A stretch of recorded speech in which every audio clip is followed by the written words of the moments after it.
பிரியாணி செய்யும்போது ஒரு கைப்பிடி அளவுக்கு மிளகாய் சேர்த்து பாருங்கள், டேஸ்ட் வேறு லெவலில் இருக்கும். அட இந்த யோசனை நமக்கு தோணாமல் போச்சு அப்படின்னு சொல்லிட்டு நினைப்பீங்க.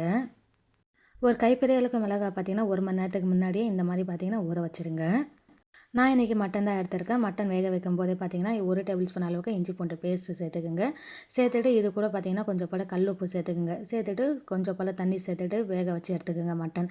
சிக்கன் செய்யும்போது நீங்கள் டைரெக்டாக பார்த்தீங்கன்னா அப்படியே சேர்த்துக்கலாம். ப்ரெஷர் குக்கரில் ஒரு 3 விசில் கரெக்டாக வச்சு எடுத்துருங்க. அதுக்கு மேலே இருக்காதீங்க. மட்டன் பார்த்தீங்கன்னா ரொம்பவே வெந்த மாதிரி ஆகிடும். அதனால் நல்லா இருக்காது. ஒரு 3 விசிலே எடுத்துருங்க. ஒரு டபரா வச்சுக்கோங்க. இதில் பார்த்தீங்கன்னா கரெக்டாக பார்த்தீங்கன்னா ஒரு 250 ml எண்ணெய் சேர்த்துக்குங்க.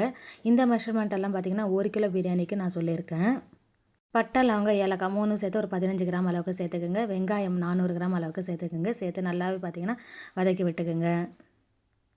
வெங்காயம் எந்த அளவுக்கு வதங்கி வருதோ அந்த அளவுக்கு பிரியாணி பார்த்தீங்கன்னா அடுத்த நாள் வரைக்கும் நல்லாயிருக்கும். சப்போஸ் நீங்கள் வெங்காயத்தை சரியாக வறுக்கலைன்னா பிரியாணி பார்த்தீங்கன்னா செஞ்ச அன்றைக்கே கெட்டு போன மாதிரி ஆகிடும். ஸோ அதனால் பார்த்தீங்கன்னா வெங்காயம் பார்த்தீங்கன்னா நல்லா பொன்னிறமாக வறுத்துக்குங்க. இது ஒரு சின்ன டிப்ஸாக கண்டிப்பாக ஃபாலோ பண்ணிக்கோங்க.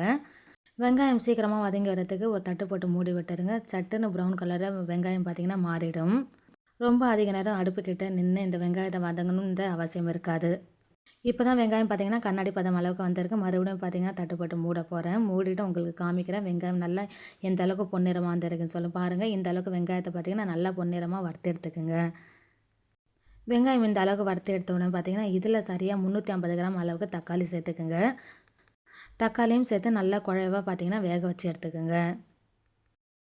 இப்போ தக்காளியும் பார்த்தீங்கன்னா சேர்த்துருக்கேன். தக்காளி பார்த்தீங்கன்னா ஒரு 350 கிராம் அளவுக்கு 1 கிலோ பிரியாணி மெஷர்மெண்ட் தான் கரெக்டாக வந்து சொல்லின்னு இருக்கேன். தக்காளி எடுக்கும்போதே பார்த்தீங்கன்னா ஓரளவுக்கு நல்லா பழுத்த பழமாகவே எடுத்துக்கோங்க. அப்போ தான் சீக்கிரம் தக்காளி பார்த்தீங்கன்னா நல்லா உங்களுக்கு வதங்கி வரும். தக்காளி வதங்கும் போதே பார்த்தீங்கன்னா உப்பு சேர்த்துக்குங்க. தக்காளி சீக்கிரமாக பார்த்தீங்கன்னா வதங்கி வரும். இந்த ஒரு சின்ன டிப்ஸும் ஃபாலோ பண்ணிக்கோங்க.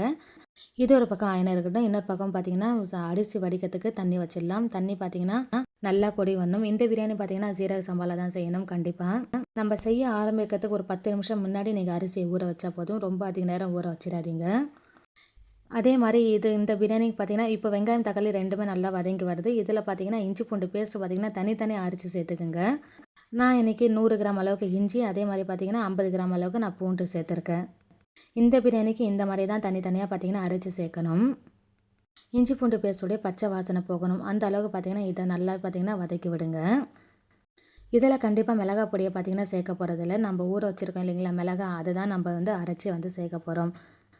ஆம்பூர் பிரியாணினாலே பார்த்தீங்கன்னா மிளகா பார்த்தீங்கன்னா அரைச்சி தான் சேர்ப்பாங்க. மிளகா பொடியெல்லாம் கண்டிப்பாக சேர்க்கவே மாட்டாங்க. அதே மாதிரி கலரும் பார்த்தீங்கன்னா சேர்க்க மாட்டாங்க. நாம் இன்றைக்கி கம்மியான அளவில் செய்கிறதுனால கொஞ்சம் போல் கலரும் பார்த்தீங்கன்னா நான் அந்த தண்ணியிலே வந்து சேர்த்துருக்கேன். நம்ம அரைச்சி ஊற்றுற அந்த மிளகாயோட கலரே பார்த்தீங்கன்னா அந்த பிரியாணிக்கு கரெக்டாக இருக்கும். இப்போ இஞ்சி பூண்டு பேஸ்ட்டு பச்சை வாசனை போன பிறகு மட்டன் வந்து வேக வச்சு வச்சுருக்கேன் இல்லைங்களா, அதை வந்து சேர்த்துக்கலாம். சேர்த்துட்டு நல்லாவே பார்த்தீங்கன்னா வதக்கி கொடுங்க. மட்டன் போட்டு நல்லா ஒரு வதக்கணுன்னே பார்த்தீங்கன்னா நம்ம அரைச்சி வச்சுருக்க மிளகாய் விழுதை வந்து சேர்த்துக்கலாம். ஒரு கைப்பிடி அளவுக்கு மிளகாய் பார்த்தீங்கன்னா ஊற வச்சுருந்தீங்களே, அதை வந்து இந்த மாதிரி நல்லா நைஸாக வந்து அரைச்சி எடுத்துக்கோங்க. அரைச்சி எடுத்த பேஸ்ட்டை பார்த்தீங்கன்னா இதில் வந்து டைரெக்டாக சேர்த்துக்குங்க. ஒரு கிலோக்கு பார்த்தீங்கன்னா கரெக்டாக 10லேருந்து 15 மிளகாய் தேவைப்படும். ரொம்ப அதிகமாக காரம் சாப்பிட்றவங்க ஒரு 20 மிளகாய் போல் சேர்த்துக்கலாம். நம்ம மட்டன் செய்யும்போது பார்த்திங்கன்னா மிளகாவுடைய காரம் கம்மியாக தான் இழுக்கும். இது சிக்கன்னா பார்த்திங்கன்னா ஓரளவுக்கு காரம் அந்த சிக்கனில் இழுத்துக்கும். ஏன்னா மட்டன் பார்த்திங்கன்னா முதல்லே வந்து வேக வச்சிடுறோம். இதுவே பார்த்திங்கன்னா அடுப்பில் செய்யும்போது கரெக்டாக இருக்கும் காரம். இப்போ அந்த மிளகாய் சேர்த்து நல்லா வதக்கணும்னா பார்த்திங்கன்னா இதில் பார்த்திங்கன்னா ஒரு கைப்பிடி அளவுக்கு புதினா இலைகள் இருக்குதுங்களா, அதை வந்து சேர்த்துக்கலாம். சேர்த்த உடனே பார்த்திங்கன்னா கொத்தமல்லியும் பார்த்திங்கன்னா இந்த மாதிரி சின்னதாக நறுக்கி வந்து சேர்த்துக்குங்க. கொத்தமல்லி பார்த்திங்கன்னா ஒரு 1/4 கட்டு கம்மியாகவே வந்து சேர்த்துக்குங்க. ஒரு கைப்பிடி அளவுக்கு புதினானா ஒரு அரை கைப்பிடி அளவுக்கு கொத்தமல்லி, இந்த மெஷர்மெண்ட்டில் எடுத்துக்கோங்க. இதெல்லாம் சேர்த்து வதங்கினோன்னே பார்த்தீங்கன்னா இதில் தயிரும் எலுமிச்சை பழமும் கண்டிப்பாக சேர்த்துக்குங்க. தயிர் பார்த்திங்கன்னா ஒரு 200 ml அளவுக்கு தயிர் சேர்த்துக்குங்க. 1 கிலோவுக்கு பார்த்திங்கன்னா 200 ml தயிர் பார்த்திங்கன்னா கரெக்டாக இருக்கும். எலுமிச்சை பழம் பார்த்திங்கன்னா 1 கிலோவுக்கு 1 எலுமிச்சை பழம் அந்த மெஷர்மெண்ட்டில் எடுத்துக்கோங்க. எலுமிச்சை பழ சாறை பார்த்திங்கன்னா தனியாக ஒரு கிளாஸில் எடுத்துக்கோங்க. அதில் உள்ள விதைங்கள்லாம் இருக்குல்ல, அதை வந்து நீக்கிட்டு டைரெக்டாக அப்படியே வந்து சேர்த்துக்குங்க. கடைசியாக பார்த்திங்கன்னா நம்ம மட்டன் வேக வச்சுருந்தோம் இல்லைங்களா, அந்த தண்ணியை தான் நம்ம சேர்க்க போகிறோம். 1 கிலோவுக்கு பார்த்திங்கன்னா 1 லிட்டர் அளவுக்கு நீங்கள் தண்ணி சேர்த்துக்குங்க. நான் மட்டன் வேக வச்ச தண்ணியும் கூடவே பார்த்திங்கன்னா இன்னும் கொஞ்சம் போல் தண்ணியும் வந்து சேர்த்துருக்கேன். நான் கம்மியான அளவில் தான் செஞ்சுன்னு இருக்கேன்.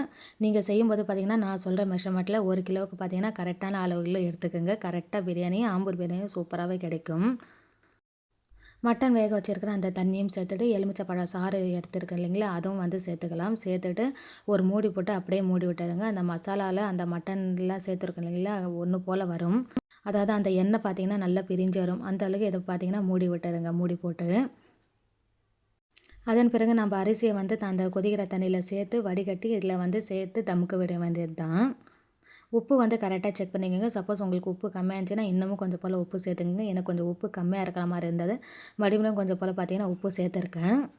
இத அப்படியே மூடி விட்டுருங்க. இன்னொரு பக்கம் பார்த்தீங்கன்னா, நம்மளுடைய தண்ணி பார்த்தீங்கன்னா, நல்லாவே கொதி வந்திருக்கு. இதில பார்த்தீங்கன்னா, ஊற வச்சிருக்கிற அரிசிய வந்து சேர்த்துட்டு, இந்த மாரி கொதி வந்தவுடனே, ஒரு கொதி தான் வரணும். வந்தவுடனே பார்த்தீங்கன்னா, வடிகட்டிட்டு இந்த மசாலா வந்து நம்ம சேர்த்துருக்கோம் இல்லைங்களா, அதில வந்து சேர்த்துக்கலாம். சேர்த்துட்டு இந்த சாதத்த பார்த்தீங்கன்னா, ஒரு லெவலுக்கு வந்து பண்ணி விட்டுருங்க. பண்ணி விட்டுட்டு மேலாக்க பார்த்தீங்கன்னா, அரிசி வடிச்ச தண்ணி இருக்கு இல்லைங்களா, அத பார்த்தீங்கன்னா 1 கிளாஸ் அளவுக்கு நான் சேர்த்துருக்கேன்.